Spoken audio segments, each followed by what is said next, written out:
la gestion du personnel par rapport à l'entretien et les opérations techniques sur un golf, et aussi tout ce qui est la gestion de l'agronomie du sol et donc la gestion du végétal par rapport au sol à tous les niveaux. Actuellement, il n'y a qu'une école en France, elle est à Dunkerque.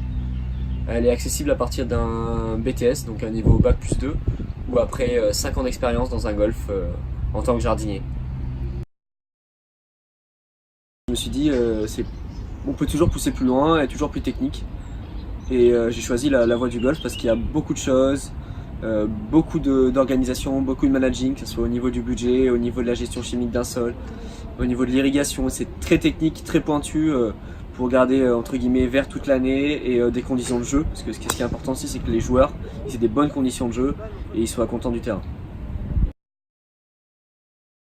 C'est le matin, donner les tâches au jardinier. Et ensuite, ça va être faire le tour de son parcours, regarder s'il y a des maladies, regarder ce qu'on pourrait faire le lendemain, s'il y a des choses importantes à réaliser. Et ça au jour le jour. Voir s'il y a des zones humides, des zones sèches pour gérer encore son irrigation. Et en cas de compétition, la vitesse de roule de balle sur les greens et aussi l'humidité. Moi je dirais oui et non, malheureusement. Alors si on est un très bon golfeur, on comprendra plus facilement les attentes des joueurs, donc on sera plus à même à y répondre.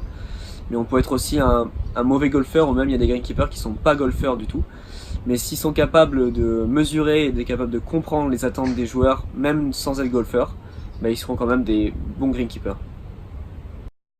L'avantage de travailler dans un golf, ça va être tout ce qui est l'accès au parcours, le réseau pour jouer dans d'autres de golf.